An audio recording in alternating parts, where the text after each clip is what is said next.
Olá a todos, muito bom dia, boa tarde, boa noite, dependendo do horário que você vai ver essa aula, né? Mais uma vez é um prazer estar aqui na IBD, sejam bem-vindos à IBD, da Igreja Vineyard de Bauru. Hoje a gente vai dar sequência no estudo de Salmos, tá? Então, domingo passado, nós fizemos a abertura do assunto, a gente fez uma introdução falando sobre a obra, né? A obra literária, a composição, e hoje a gente vai continuar esse estudo, a gente vai trazer um pouco mais de detalhes. Nós falamos sobre os temas de louvor, né, e de clamor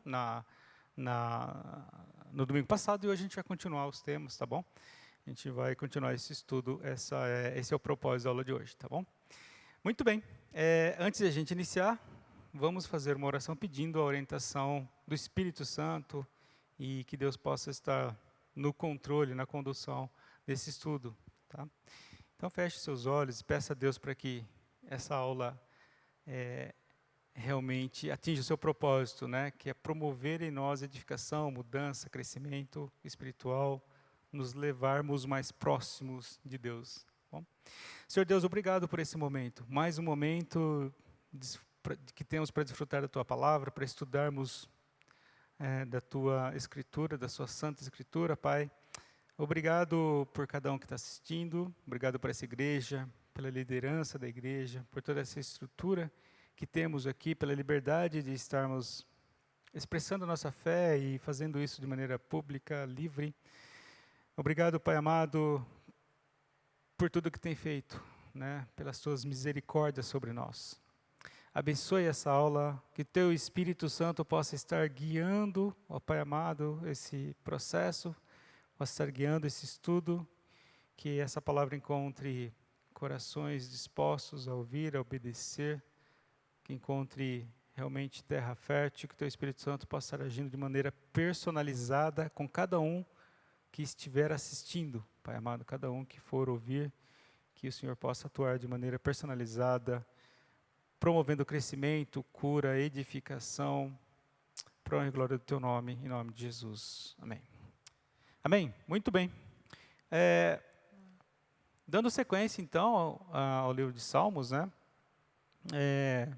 Como disse, a gente falou sobre salmos de lamento, né, e louvor, né, de clamor, de lamento e louvor, né? E hoje a gente vai ver outros salmos, né, salmos com temas especiais, tá? Qual que é a proposta aqui da nossa aula, a proposta aqui do nosso estudo? Fazermos aí uma introdução, né? Falarmos sobre os salmos históricos, os salmos imprecatórios. Fique tranquilo, a gente vai ver o que é isso. Salmos de confissão e penitência, salmos de sabedoria, salmos reais, os messiânicos. Finalmente, a gente fecha com o valor teológico. E eu trago aqui, de novo, um exercício, a exemplo do que nós fizemos na aula passada, uma proposta de reflexão, uma proposta de atividade para que a gente possa efetivamente solidificar tudo que a gente aprendeu aqui, tá? A respeito disso, se você fez a atividade da aula passada, por favor, nos envie ou fale como foi. Se você não quiser compartilhar o que você fez, né, o seu salmo de lamento, o seu salmo de louvor, você pode comentar como que foi a experiência, deixa aí seu comentário, tá bom? Vai ser muito bom a gente receber isso e sentirmos, né, agraciados, acalorados aí com a sua interação, ok? Muito bem. Introdução, então, dessa aula a vários outros tipos de salmos, né? Alguns enfatizam algum tema bem especial. Então, além daqueles que nós já vimos na aula passada, né? Ainda existem outros que a gente vai trabalhar essa aula, como salmos históricos, os imprecatórios, os de confissão e penitência, sabedoria, os reais e os messiânicos. A gente vai ver cada um deles aqui com bastante calma, tá? Bom, os históricos, eles não estão, falando dos históricos aqui, eles não estão relacionados à história da vida do autor. Não é por isso que eles são chamados de históricos, né? Eles estão relacionados à história de Israel. Então, o propósito desses salmos o conteúdo dele, né? O conteúdo deles dessa categoria de salmos. Eles lembram o pecado da nação, eles louvam a Deus pelos feitos em favor de Israel, pelos feitos do Senhor em favor de Israel, e incentivam o povo a confiar. Então, essa é a ideia desse tipo de salmo, tá? Lembrar do pecado, lembrar a nação, levá-la ao arrependimento, lembrá-los de que tudo que Deus fez, né? E isso irmãos, esses tópicos, né? Essas atitudes ou esse tipo de padrão aqui é muito importante para a gente hoje. É sempre importante a gente lembrar que somos pecadores, sempre lembrar de tudo que Deus fez para a gente. E muitas vezes nós não criamos marcos, né? Nós não criamos marcos. Nós não lembramos de tudo que Deus fez. Uma vez, falando com um casal, e eles comentaram que, um casal de missionários, inclusive, eles comentaram que eles têm um caderninho que eles anotam tudo. Algo que eles oraram, que Deus atendeu, eles vão lá e anotam. E com bastante frequência eles voltam ao caderno, sabe? Isso alimenta a fé, isso faz lembrar de todo o favor do Senhor e cria um coração grato, tá? Incentiva o povo para confiar no Senhor, então esses são os propósitos aqui, tá? Alguns exemplos aqui, a gente tem o Salmo 78, o Salmo 105, o 106, o 135, são bons exemplos de salmos dessa categoria aqui, que são os históricos. A gente vai trabalhar um pouquinho com 78 aqui como exemplo, tá? Então, tomemos como exemplo o 78, exemplo de um salmo histórico, tá? Ele apresenta uma lista dos milagres de Deus, né? Os pais contavam essas histórias, na verdade, para os filhos, né? Para eles não se desviarem. E essa passagem, ela era oral mesmo, né? Isso era feito de maneira oral. E para manter, né, a fé, para manter toda aquela cultura, né? Então, lá em Salmo 78, de 5 a 8, tem isso, as listas dos milagres e tudo isso. Vamos ler junto, Salmo 78, de 5 a 8. Mais uma vez, recomendo fortíssimo que você esteja com sua Bíblia, seja ela digital, seja ela física, né, se você preferir, né? Eu vou falando aqui os versículos, você pode acompanhar aí, ou então só anotem para ler depois, com calma, tá? 78, 5 a 8.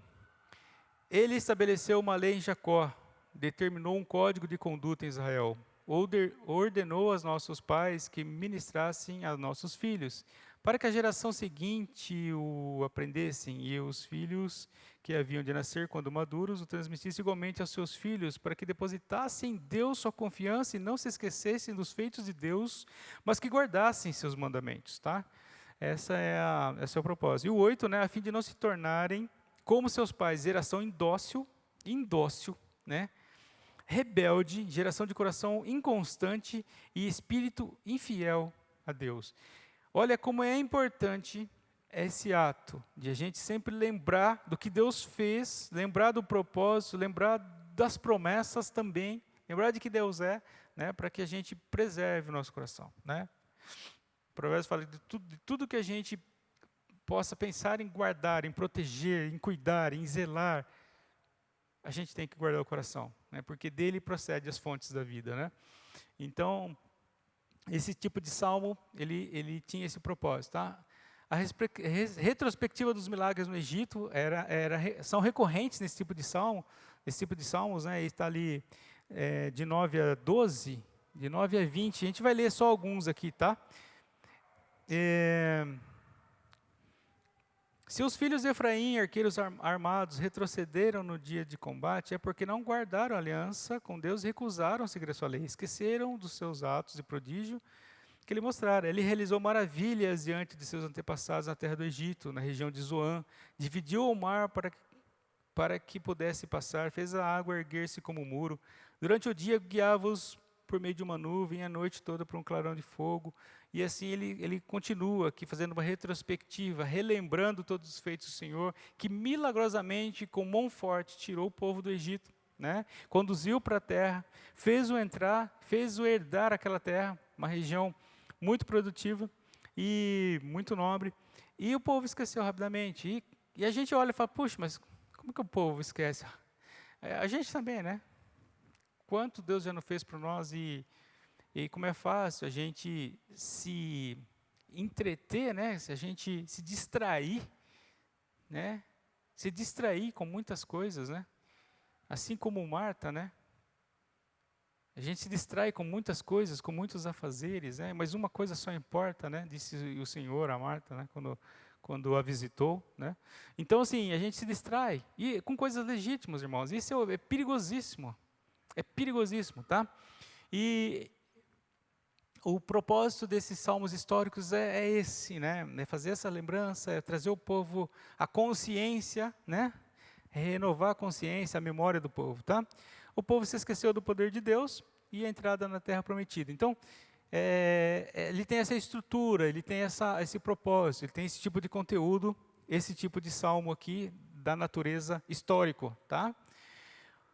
Salmos imprecatórios, o que significa isso? Salmos imprecatórios contêm maldições ou imprecações, né? Por isso que são chamados imprecatórios. São salmos que eles contêm maldições contra as nações e os povos que eram, né, inimigos do povo de Israel, tá? Alguns ficam desconfortáveis com esse tipo de salmos, né? Por que ficam desconfortáveis? Poxa, e eu digo que até crentes, tá? Até crentes, né? Por incrível que pareça, né? Eu já ouvi muitos crentes, né? Assim, comentarem sobre essa falta de entendimento, sobre o desconforto com alguns dos relatos do Antigo Testamento, né? Por que eles ficam? O que eles argumentam para ficarem desconfortáveis? Primeiro, porque eles dizem que é um tipo de salmo que sugere uma atitude vingativa, tá? E porque eles acham que isso é um contraponto com Mateus 5,44, que fala para a gente amar os inimigos. Então, peraí. A Bíblia do Novo Testamento fala, cara, ama seu inimigo. E a Bíblia do Antigo Testamento fala, mata seu inimigo. Não, não é isso. Não é isso. Isso é uma falta de entendimento da natureza de Deus que é natural do ser humano, que é intrínseca do ser humano, né? Contudo, em uma análise mais cuidadosa, o que a gente pode ver? São justas indignações. No Novo Testamento,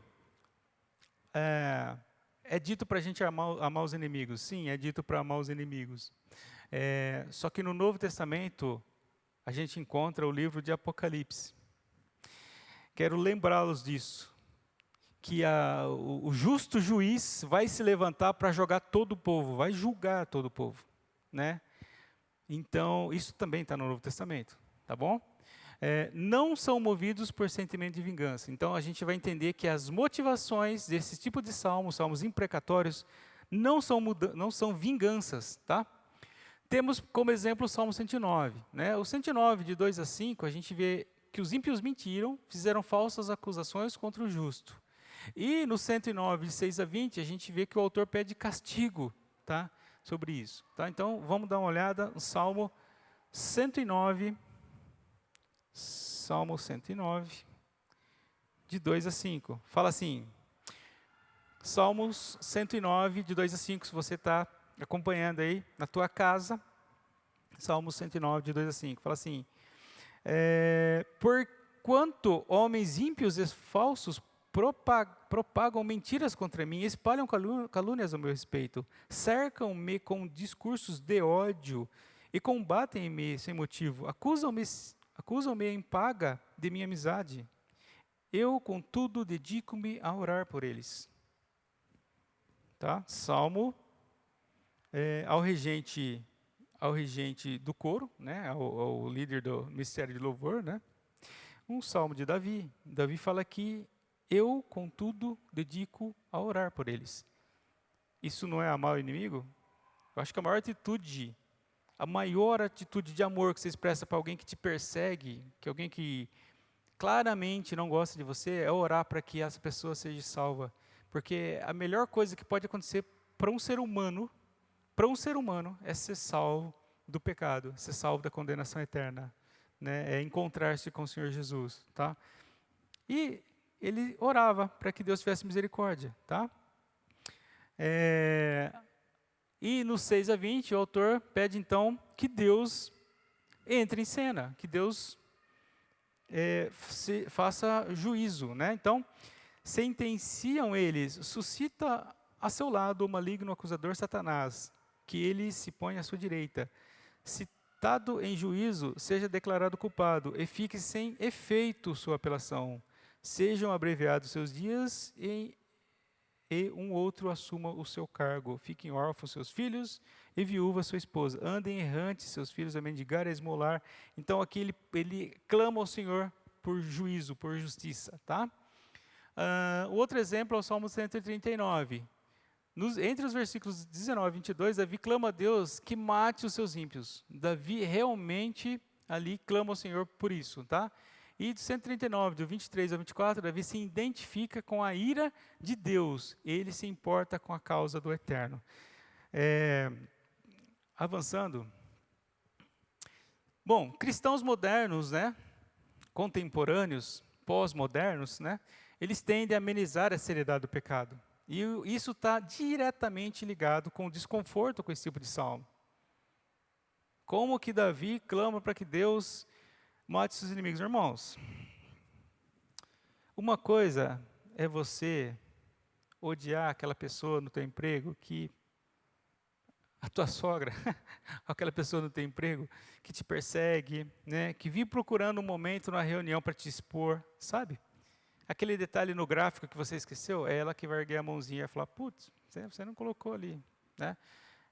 Então, assim, uma coisa é você odiar essa pessoa e você desejar o mal para ela. Outra coisa é você entender o plano de Deus, o propósito de Deus, e você se opor aos inimigos de Deus. A gente tem que entender uma coisa, queridos. A gente tem que se opor a toda força maligna, todo tipo de pensamento que se levanta contra a igreja. Porque, apesar de haver muita confusão, apesar de haver muito sincretismo dentro da igreja evangélica, né, infelizmente, né, eu vi esse movimento acontecer, eu vim de uma época que ser crente, né, era como você ser um muçulmano no Brasil. Né? Na década de 80, só tinha eu de crente na minha sala. E quando eu falava que eu era crente, era como alguém estar cursando você. Acho que até pior, porque hoje há um clamor para a tolerância, né? Antigamente eu não tinha. Eu me sentia muitas vezes um extraterrestre. Eu vim dessa época, eu vi um movimento na década de 90, né, se levantar a teologia da prosperidade e toda a banalização, toda a flexibilização, todo o relativismo entrando na igreja. Mas existe um remanescente, existe uma igreja dentro da igreja. E quando as forças, quando o mundo se opõe, o mal, o sistema se opõe contra a igreja, a gente tem que sim que se manifestar. É nesse sentido, a gente tem que lutar em oração, a gente tem que clamar ao Senhor para que o Senhor impeça esse tipo de levante, né? E lutar com todas as forças contra isso. Porque o propósito hoje de Deus para o mundo é a igreja. Na época em que isso foi escrito, em que os salmos foram escritos, o propósito era a nação de Israel, especialmente na época de Davi. O propósito era a nação de Israel. A nação de Israel era uma nação sacerdotal. Era o meio pelo qual o povo se chegava até Deus. Era o meio pelo qual a vontade de Deus era expressa na terra. Então, assim, todo mundo que se levantava contra Israel, na época, se levantava contra o plano de Deus para o mundo. É claro que Davi se posicionava contra isso, sabendo do coração de Deus. Ele orava pelos seus inimigos. Mas ele falava, Senhor, eu entendo o teu propósito, eu sei o que eu estou fazendo aqui, eu não estou reinando para mim, eu estou reinando para o teu propósito. Ele não reinava para ele. Ele entendia, era o homem segundo o coração de Deus. E quando ele falava, Senhor, são seus inimigos, estão levantando contra a nação que o Senhor estabeleceu para ser a nação sacerdotal, ele não está querendo vingança. Então, cuidado com a forma como você interpreta as coisas. Cuidado com a forma como você libera. Cuidado com o que você ouve. Tá? Daquele cara super inteligente que trabalha com você, que é o descolado, né? Que é o cara que é tolerante, né? Entre aspas, tá? Cuidado. Paulo entregou à morte, lembrando de alguns fatos aqui. Paulo entregou à morte e a Satanás, o cidadão de Corinto, o devasso lá de Corinto, né, que dormia com uma das mulheres do pai dele, que não era mãe, obviamente, mas uma das mulheres do pai dele, tá? Está em 1 Coríntios 5. Ele entregou, se você não lembra, lê lá, 1 Coríntios 5. Ele entregou o cara à morte, entregou, quem sabe a alma dele não se salva, tá? Quando Ananias e Safira mentiu para a igreja, né, mentiu para a igreja no tocante à contribuição, ele se propôs a fazer uma contribuição e mentiu, morreram na hora. Morreram na hora. Por quê? Se levantou contra a igreja, né? Porque se opôs à igreja. O devasso de Coríntios também estava causando problema na igreja, né? Então, esse tipo de levante contra a igreja, de potestade que levanta contra a igreja, sim, tem que ser combatido, tá? Mas estamos vivendo em épocas diferentes, são propósitos diferentes. Quando Jesus entra no templo e com bastante veemência, bastante dureza, ele afugenta os comerciantes, ele estava ali falando em nome do Pai, ele estava defendendo a causa de Deus, ele não estava defendendo si próprio, ele não estava lutando por causa própria, né? Então, vocês lembram disso? Ele levantou com o chicote, espalhou as mesas e foi bastante truculento, de uma forma de a gente expressar isso, né? Por quê? Ali ele estava indignado porque ele estava lutando pelo propósito de Deus. Ali ele não estava defendendo causa própria. O problema é que muitas das nossas lutas são por causa própria. O problema é quando você traz isso para o seu contexto, para o seu mundinho, algo que vai te atrapalhar a conseguir a promoção que você quer, a casa que você quer, a viagem que você quer. Se você luta com o coração sincero pela igreja, sim, não tem problema algum você lutar, tá? Acho que essa. Jesus chamou, né, de raça de víbora, foi assim que ele classificou os religiosos, a mais alta casta de religiosos da época, tá? Por quê? Porque enganava o povo, tirava o povo do propósito de Deus. O Senhor irá enviar muitas pessoas para o inferno. Davi e Paulo tinham muito maior compreensão da ira de Deus e do propósito.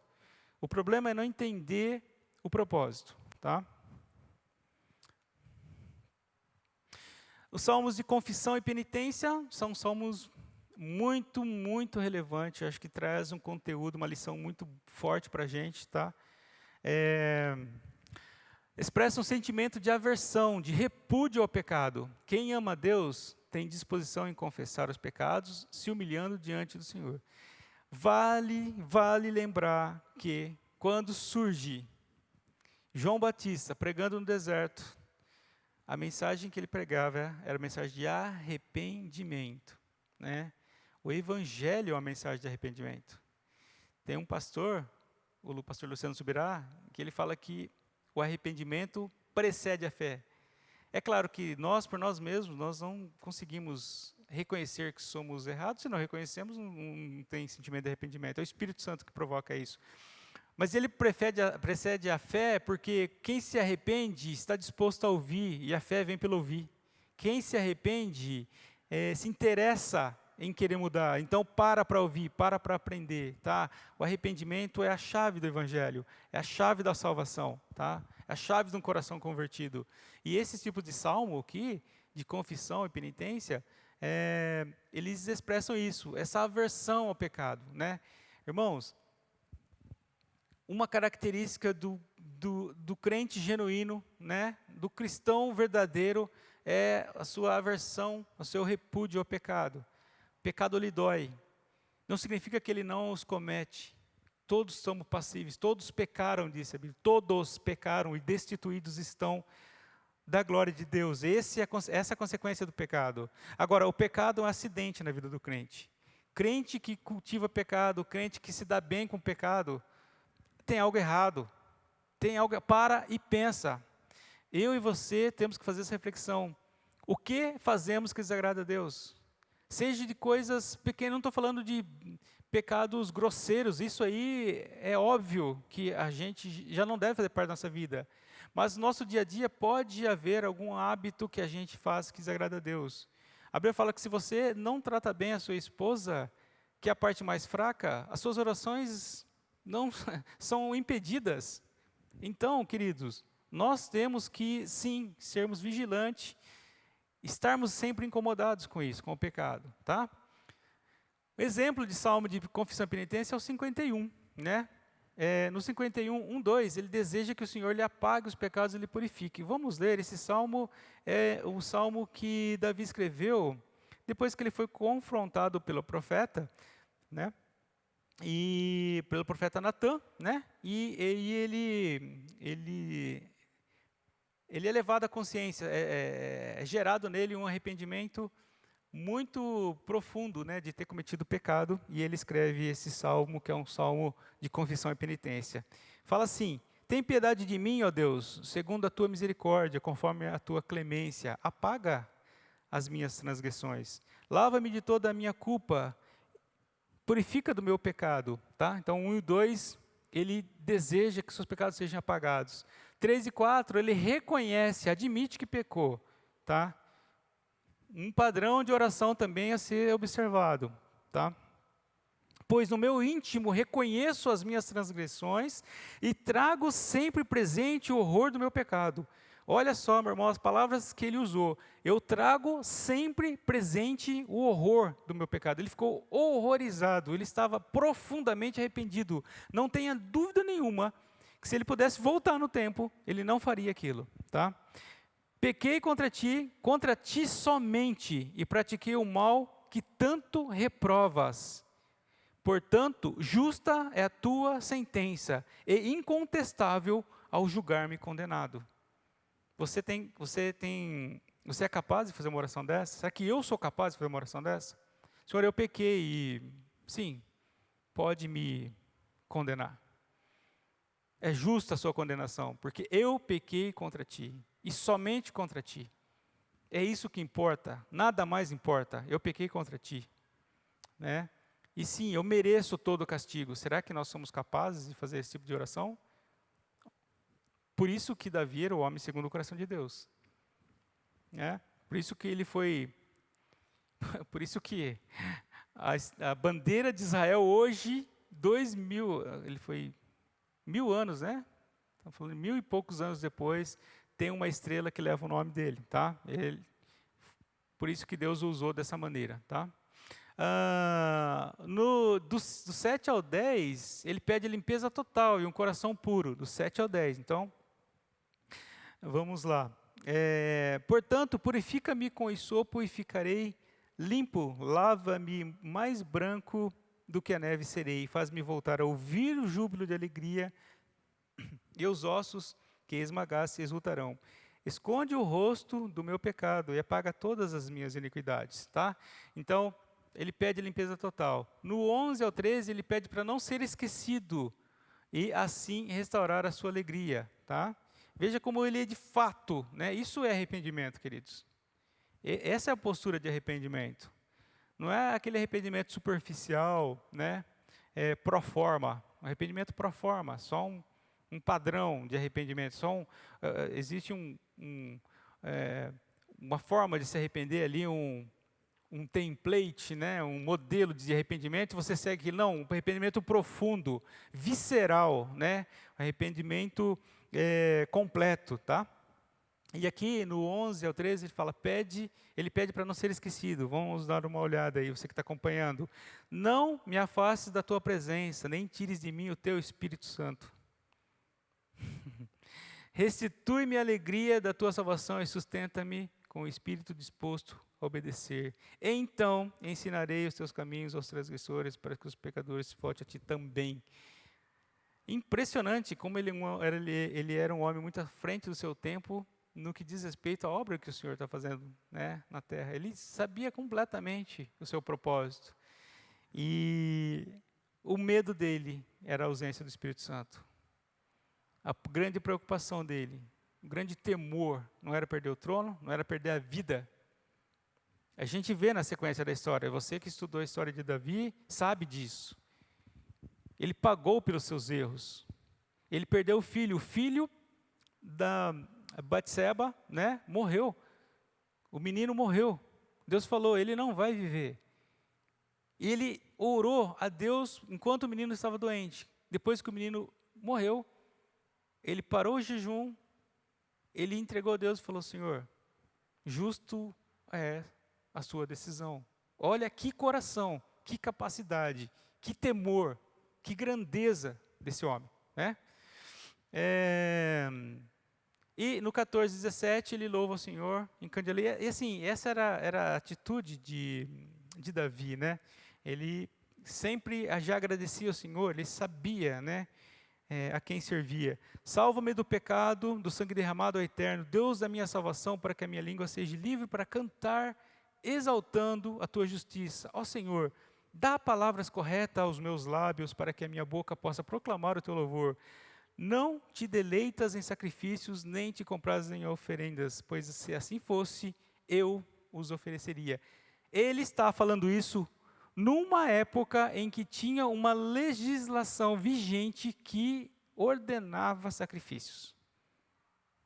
Ele conhecia ou não o coração de Deus? Ele era ou não o homem segundo o coração? Ele estava ou não à frente? Ele sabia o que Deus estava fazendo ou não? Ele estava ciente do propósito dele, do propósito de Deus na terra. Ele era um homem muito ligado a Deus, tá? Então, assim, esses tipos de salmo de confissão, penitência, eles têm essas características, né?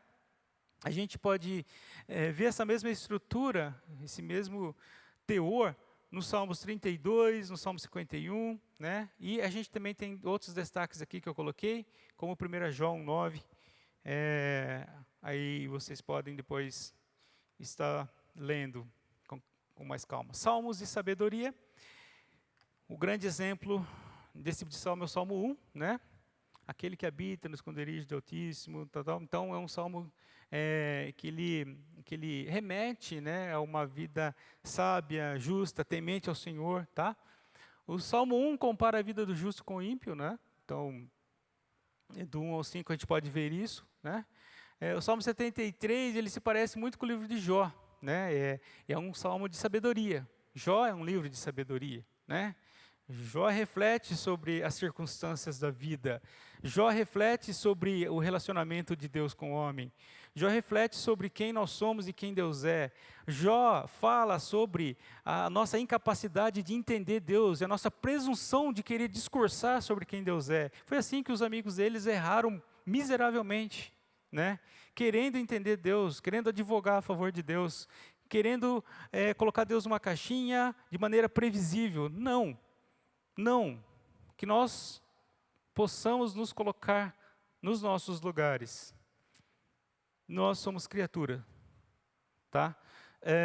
Então, assim, o livro de Jó, o Salmo 73, em alguns aspectos, ele parece muito, né? Tem um teor muito parecido. Então, a questão do sofrimento do justo, lembra-nos da eternidade, né? E do desfecho do justo versus ímpio. Então, ele reclama, né? Ou ele destaca isso, né?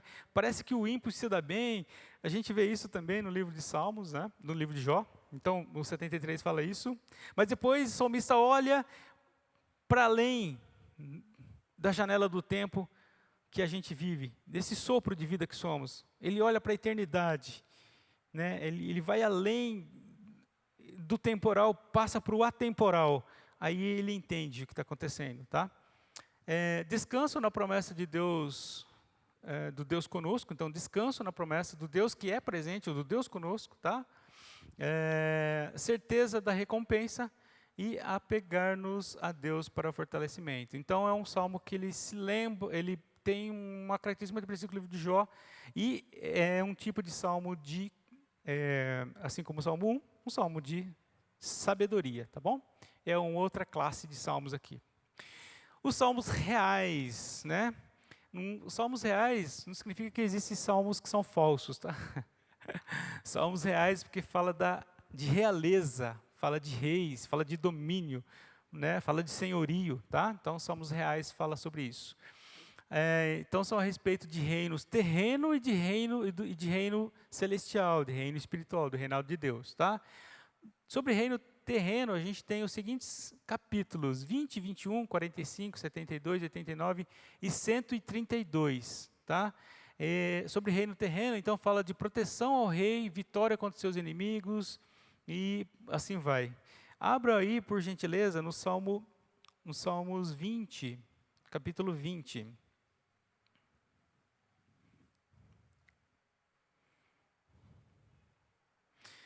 Então, o Salmo fala assim: que o Senhor te responda no dia da angústia, e que o nome do Deus de Jacó te proteja, do santuário te envie ajuda e de Sião te sustenta, que recorde as tuas ofertas e manjares e aprecie o teu holocausto, que te dê o que o teu coração deseja e realize todo o seu plano. Saudamos a tua vitória com brados de alegria e erguemos as nossas bandeiras em nome do nosso Deus.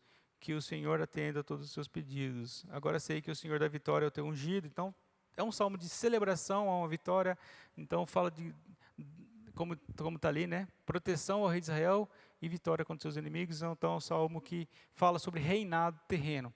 Tá? Salmos que falam sobre reinado de Deus, a gente pode destacar alguns aqui, que são 47, 93, 96, 97, 98 e 99, ou seja, a partir do 96 até o 99. Tá? Então ele fala de uma teocracia, que é o governo baseado em Deus. Tá? O Senhor é o governante e rei sobre todos. Deus é o grande rei a ser temido, Salmo 47, 2. É rei sobre todos os deuses, né? Julgará as nações e governará a terra com poder e justiça. Vamos dar uma olhada rapidinho nas referências aqui. 47, 2 fala que o grande Deus é o grande rei a ser temido. 47, 2. Se você for rápido, o endereço abre aí, senão só acompanha a nota. Pois o Senhor, o Altíssimo, inspira reverência, é o grande rei sobre a terra. Tá?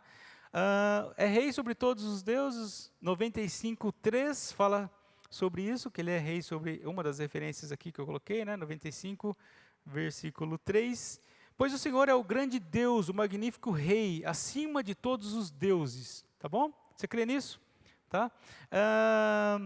Julgará todas as nações, 96, de 9 a 13, né? Um pouquinho para frente, de 9 a 13, fala que ele julgará sobre todas as nações. Fala assim: prostrai-vos diante do Senhor no esplendor da tua santidade, tremei diante dele, terra inteira, anunciai entre as nações, o Senhor é rei, sim, o mundo está firme e não será abalado, ele julgará os povos com retidão, alegrem-se os céus e exulte a terra, estronde o mar e tudo que nele contém. É um salmo que fala sobre o julgamento de todas as nações, e governa a terra com poder e justiça.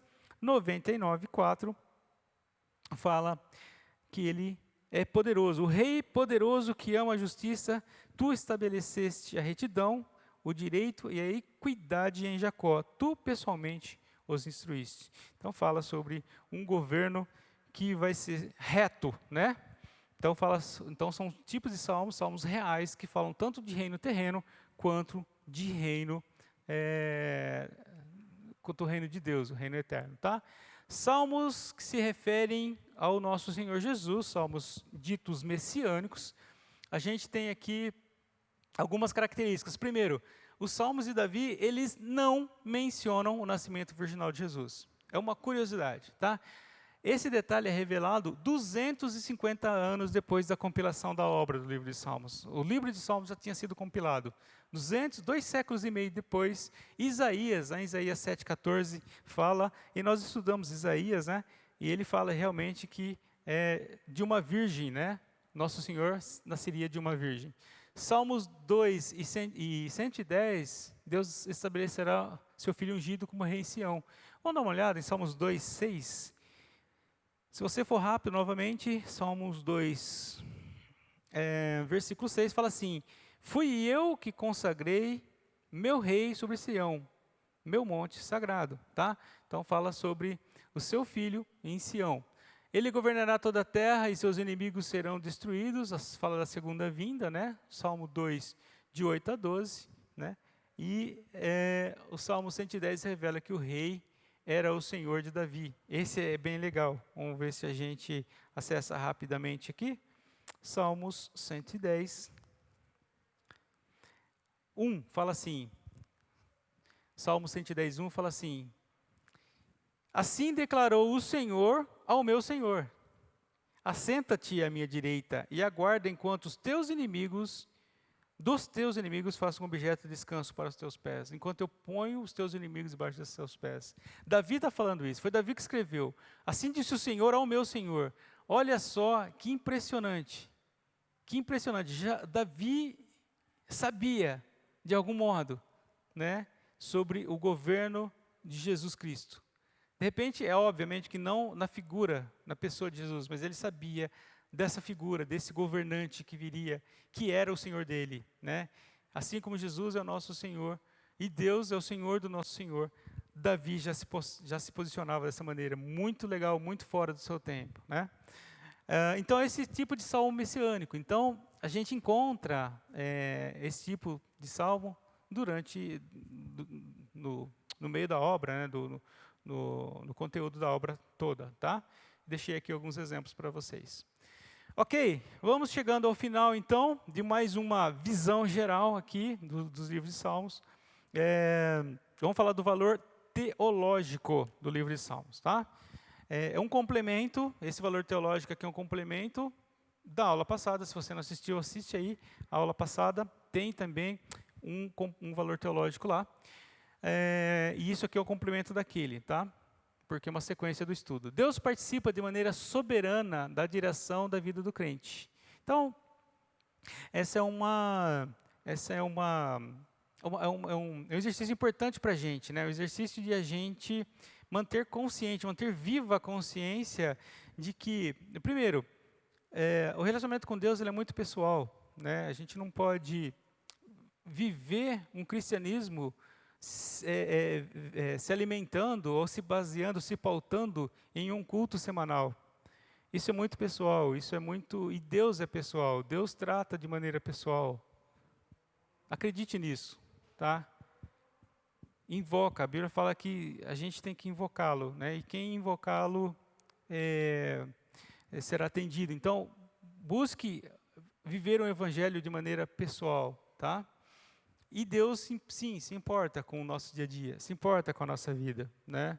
Lembra do que eu falei sobre o plano de Deus na terra, sobre a importância da igreja, sobre os cuidados que a gente tem que ter com a igreja. Estamos aqui, né? Gravando esse vídeo, poderíamos estar fazendo outra coisa. A gente tem aqui a equipe que cuida, não aparece, né? A gente tem o irmão Lincoln que está no dia do seu aniversário fazendo isso, né? Já é noite, a gente está aqui gravando. E no dia do próprio aniversário, um exemplo de muita dedicação. Por quê? Ele entende a importância da igreja, cuida da igreja, mas ele também entende, eu tenho certeza, que Deus cuida pessoalmente da vida dele. Deus se importa com os detalhes pessoais da vida. Deus importa de como as nossas emoções são. Deus importa da nossa história. Como o nosso caráter, a nossa concepção foi moldada pelas nossas experiências e emoções, coisas que a gente passou, né? Deus não está olhando para a igreja de maneira atacado. Deus ama individualmente, cuida de cada um, e isso é o que a gente tem que manter vivo. A gente encontra isso em Salmos. Como que Davi e vários autores de Salmos se relacionam de maneira muito pessoal com Deus. Deus oferece seu perdão gratuitamente àqueles que se arrependem. Queridos, arrependimento é a chave. Você quer aprender a tocar no coração de Deus? Você quer aprender a estreitar o seu relacionamento com Deus? Conhecer mais a Deus? Ter uma vida mais íntima? Viver um cristianismo muito mais intenso?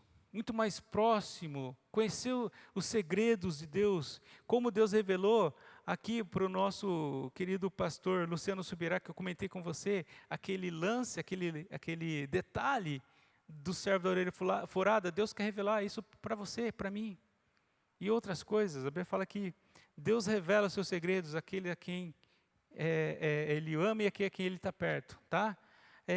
Se arrependa, o arrependimento é a chave. Arrependimento, coração sincero, oração.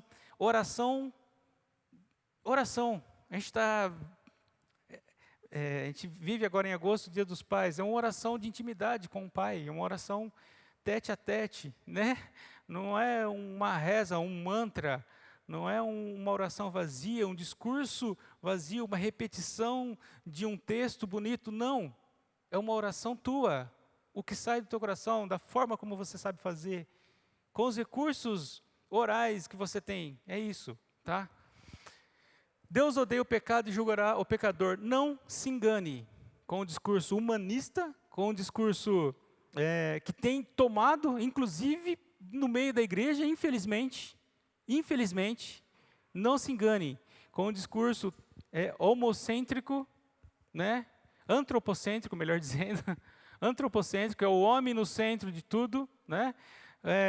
Com o discurso relativista. Não se engane, com Deus não se brinca, tá? O que acontece é que Deus é justo. Nós não conseguimos entender perfeição, mas Deus é perfeito em justiça, em santidade, e Ele julgará todos os povos, tá?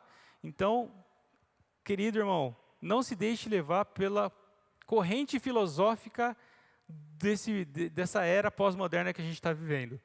Como servos, devemos seguir o caminho proposto por Deus, em total submissão ao nosso Senhor. Em total submissão a nosso Senhor. Lembra que eu falei do livro de Jó? E para mim, a grande lição do livro de Jó é: não devemos tentar entender a Deus. Não devemos. Né? Os amigos de Jó erraram miseravelmente ao tentar advogar a favor de Deus, porque acreditaram que entendiam a Deus, que eram sábios. Deus provou quanto eles não são nada, não sabem de nada. Deus provou quanto a natureza dele é totalmente superior, diferente da nossa. Devemos, sim, aceitar de maneira submissa à vontade de Deus, né, e se nos sujeitarmos a Ele. Deus é o Rei de toda a terra e reina com todo o poder e perfeita justiça. Tá? Isso já acontece, não ache que o Covid passou despercebido. Puxa, Deus não viu, o Covid acabou, poderia ter segurado, né? Lá em Wuhan, poderia ter contido. Tudo o que acontece está debaixo da vontade de Deus, tudo. A partir do momento que você reconhece que você é um pecador, miserável, pobre, cego e nu, e que é um favor de Deus, você está vivo, ter nascido, ter sido gerado, ter vindo a este mundo, então você reconhece que tudo está da vontade de Deus, e todas as coisas estão sendo conduzidas de acordo com a vontade de Deus, para o momento do retorno do seu Filho, de Jesus. No final dos tempos, Deus enviará o Messias para derrotar o mal e governar toda a terra. Essa é uma verdade que tem sido muito pouco falado, né, nas igrejas, mas que nós precisamos manter viva em nossas mentes, tá? Em nosso coração. Fatos interessantes sobre o livro de Salmo. Primeiro, levou-se aproximadamente 1000 anos, né, um milênio, para a obra ser compilada. Se a gente entender que Salmo 90 foi escrito por Moisés, e o Salmo 137 foi escrito no pós-exílio, a gente tem aí um espaço de tempo de 1000 anos, tá? É o livro mais conhecido e usado na literatura mundial de todos os tempos, tá?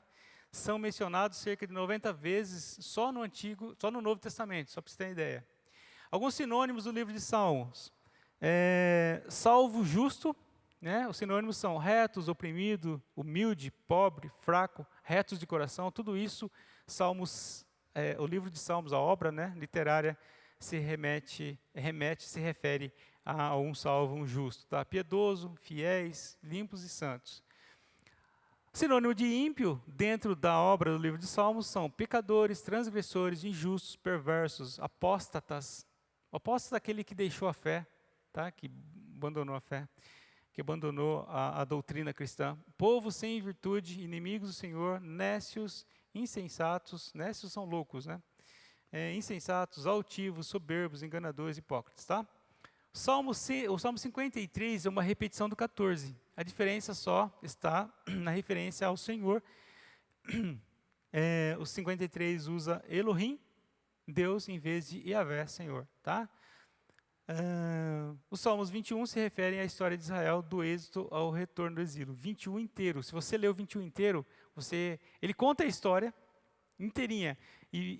Nessa época, aqui, no 21 eu não tenho certeza. Né? Eu ia falar que eles não tinham voltado do exílio, mas do 21 eu não tenho certeza. Tem uma parte dos Salmos que sim, é do pós-exílio. Tá? Mas o Salmo 21 ele se refere à história de Israel, do êxodo até o retorno do exílio da Babilônia. Tá bom? Bom, como atividade que eu gostaria de deixar para vocês aqui, queria que vocês refletissem sobre arrependimento, né? Arrependimento. Você se lembra de algum grande arrependimento na sua vida? Você consegue expressar o que sentiu? Por que Deus espera o nosso arrependimento? Então, eu queria que vocês refletissem sobre isso. Se vocês pudessem responder essa pergunta para vocês mesmos, precisa compartilhar. Então, o arrependimento pode ser uma viagem que você fez, por exemplo. Você comprou um pacote de viagem, não avaliou bem a companhia, foi um desastre as suas férias, muita expectativa, família. Pode ser uma coisa assim. Pode ser realmente alguma coisa que você fez para alguém, você se arrependeu amargamente, né? Uma palavra posta fora de hora, posta sem pensar, posta no calor de uma discussão, alguma coisa assim. Você pode colocar aí, tá? Com certeza, todos nós temos, tá bom? Quando você reviver isso, esse arrependimento, procure entender o que você sentiu, né? O tamanho da dor, a intensidade, né, daquele sentimento. E aí, por que Deus quer esse mesmo comportamento nosso com relação ao pecado, com relação aos nossos erros, nossos pecados contra Ele, tá? Por que isso é importante? Leia 1 Coríntios 21 e depois fala, que lições podemos tirar dessa história? Então, lê 1 Coríntios 21, depois fala que lições a gente tira dali. Cite algumas áreas da sua vida na qual Jesus é o Senhor absoluto. Só coloca as áreas. Não, eu submeto, por exemplo, todas as minhas finanças ao Senhor, né? Eu jamais faço um negócio ilícito. Todos os meus impostos são na ponta do lápis. Eu oferto e contribuo na igreja de maneira como a Bíblia ensina. Eu cuido disso com muito zelo. Beleza, então você coloca aí, tá? Ah, não, no que diz respeito ao relacionamento, eu me policio, né, sou submisso ao meu marido, respeito a minha mulher, enfim. E coloque também áreas que você ainda detém o governo ainda é teu, né? Você ainda está ali no trono, né? Que precisa ser, que precisa mudar, né? Porque esse é o grande propósito, né? Que o Senhor governe as nossas vidas, tá? Queridos, era isso que eu queria trabalhar com vocês hoje. Que Deus abençoe cada um de vocês. Se vocês fizerem o exercício e quiserem compartilhar o que sentiram, o que viveram, ou o próprio conteúdo, fiquem à vontade, pode mandar por e-mail, para a igreja, para mim. Comente aí também no vídeo se vocês fizeram o exercício, o que vocês acharam, tá bom? Que Deus abençoe vocês, a sua família. Muito obrigado.